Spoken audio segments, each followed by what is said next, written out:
Rob, as we come out of lockdown, many businesses will be wanting just to get back to normal as fast as they can. Why don't you believe that's a particularly helpful approach? Well, I think there's two things about it. One is that we all took our own book. So the people who are saying, oh, the country needs to open up, actually mean it would be better for me if the country opened up. The people who are saying we need to get back to are usually saying, really, it would be better for me if we could get back to.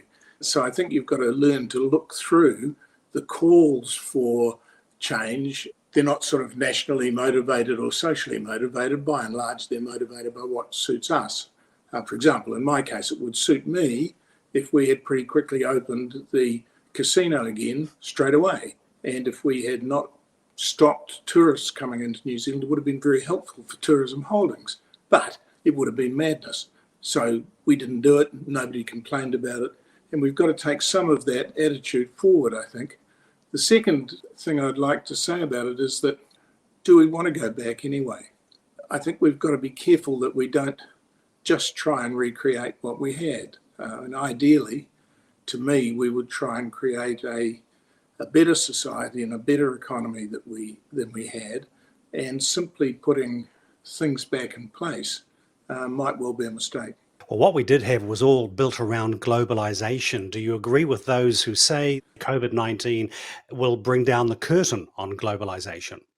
If you look at the news media, you would say it could. I hope it doesn't. And my own view is that humanity has benefited enormously from globalization, its ability to spread technology, its ability to spread knowledge, its ability to allow people to specialize and improve living standards through people who are good at producing food, people who are good at producing TVs, just for example. So I think there are many aspects of globalisation that we give away at our peril and to our great cost. There were negatives of globalisation for many people around the world. New Zealand probably was more a beneficiary than a victim, but I think with the right global attitude towards trade, towards fair trade, and towards fair treatment of people within economies, globalisation should still be something we aim at. We like to talk about a nation of 5 million. Better to think about a globe of 5 billion, I think. The critics, though, say that it makes us vulnerable and it threatens our sovereignty. Is there anything that we can do to reduce vulnerability? Look, I'm sure you can, but there's a cost with it. I think we have to accept that the world is interconnected. We're learning that through issues like climate and environmental damage on the much wider scene, that the world is closely interconnected, whether we like it to be or not. I don't think you could put the cork back in people's desire to move around the globe, either in search of better lives or in search of holidays. That will continue to happen, and standing aside from it's not really an option. It's about how we participate most effectively in those things for New Zealand. Well, as we come out of lockdown, there's naturally a great deal of excitement about government-funded infrastructure projects, but you've got an interesting perspective. You say the focus shouldn't be necessarily on infrastructure, it should be the more vulnerable businesses and the more vulnerable people. What's wrong with starting at the top? Starting at the top is part of what I used to be called the trickle-down theory of economics, where you put money in at the top and it will be wisely spent, and the poor peasants at the bottom will benefit eventually as it trickles down. That's always a theory that's a whole lot more appealing if you're at the top doing the trickling than it is if you're at the bottom being trickled on. That's first bit. It doesn't actually flow down evenly. Funnily enough, the people at the top grab a fair bit on the way through, so it's not necessarily all that effective. Secondly, when you're adopting that kind of approach, you are entrenching the way you've done things in the past. So that, for example, in this environment, if we go back to building more roads, building more bridges, doing kind of infrastructure, I saw one politician the other day suggesting that we start going back exploring for petroleum, for example. And look, there are GDP benefits from doing that, but there are environmental destruction effects as well that happen. If you put all this money into large traditional infrastructure projects, they take a long time.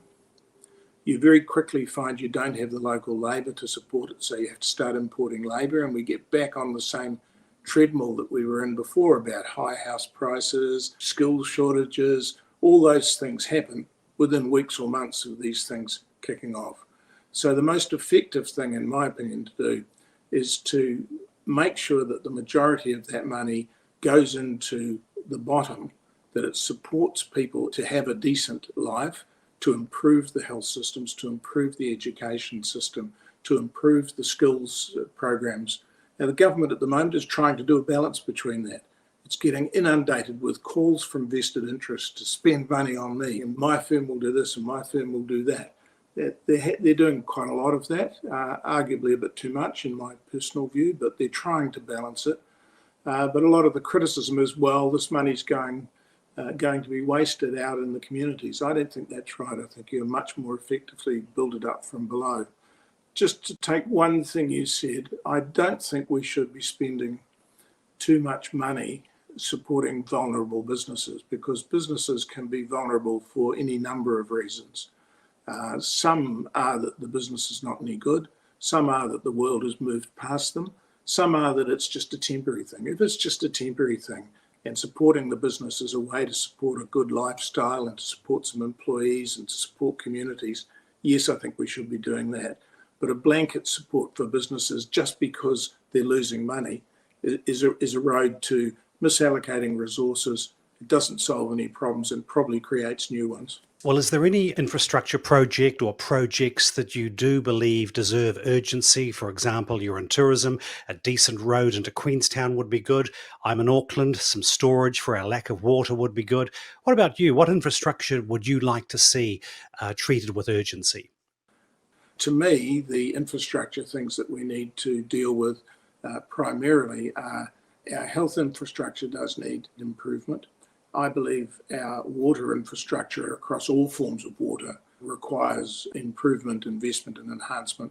And I think there's also a lot of spending we can do in a wider environmental sense in our rural and our urban communities, like cleaning up the Waitemata Harbour, cleaning up our rivers, all of those sorts of things. That will generate jobs, it will improve our lifestyle, it will give work to companies who are oriented towards those kind of things. But I think we've got to be careful not to spend a lot of money going backwards. Where I think we need to direct our attention to is to having a much more overall productive economy. And that's largely to do with what the policy settings of government are, what the legal structures are within which we work. So that's, I think, where we need to have a lot more attention. At the moment, we're debating, should we put money here or should we put money there? Whereas often it's the regulatory structure that is far more important. Do we have the right health board system? I think the answer to that's quite obviously no. Do we have the best organisation of our critically important agricultural industries? I think it's pretty obvious that the answer is no. We can all think of places of strain within agricultural industry. Do we have the best structure for our tourism industry? And I think already you can see tourism companies, tourism operators saying, maybe we don't. Maybe some of our, if you take a place like Waitomo, where Tourism Holdings has an involvement, where really a successful, sustainable tourism industry there does require a combination of the interests of the local hapu, the Department of Conservation, the private operators, the transport people into and out of it. But the world would not be better if we built a 4-lane highway into Waitomo and took thousands and thousands and thousands of more people in there. And I think you can think of other places around New Zealand where developing a more cooperative attitude and cooperative structure between deliverers of tourism services, employees in tourism services, and the conservation interests, for example, local authority interests, getting a better balance there would be more important.